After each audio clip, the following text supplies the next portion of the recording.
Chapter 4. It wasn't quite 6 o'clock when we hurried down the stairs. The dormitory looked so much better by the time we shut the door.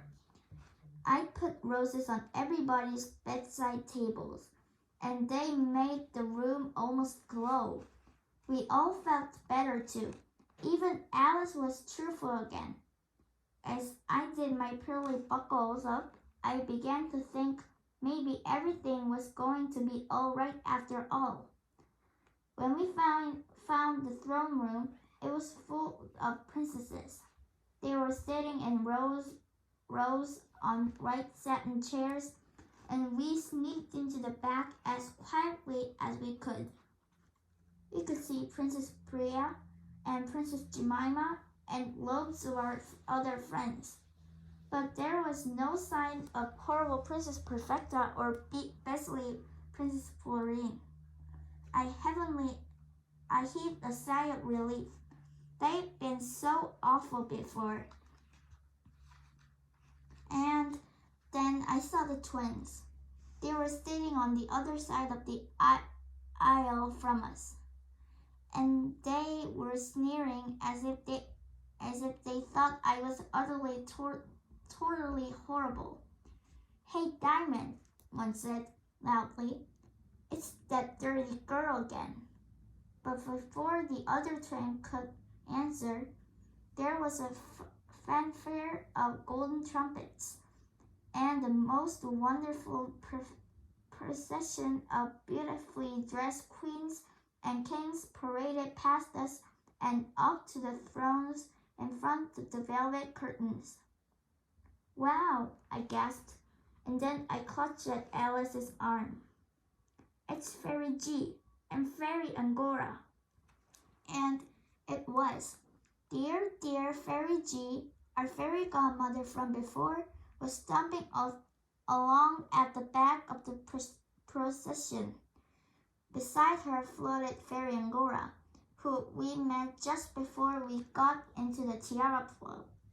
She was so beautiful you couldn't never forget her, even if she wasn't very good at magic spells. Fairy Angora looked dreadful. Alice hissed in my ear. She was right.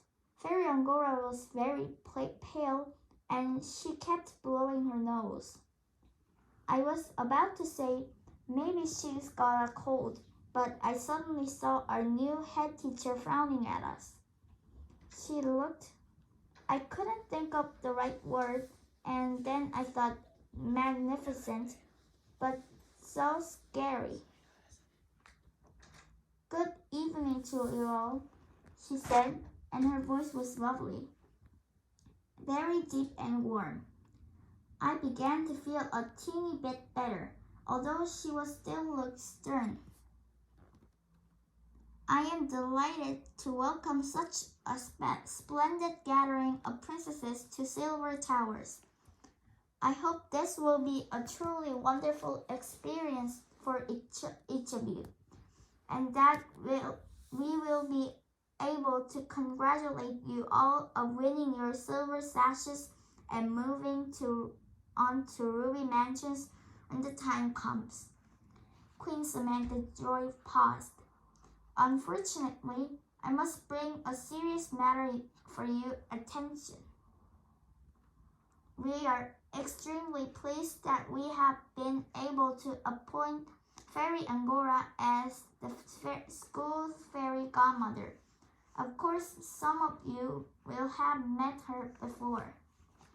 Now, sometime between driving through the gates and arriving in school, she lost a very valuable and magic item.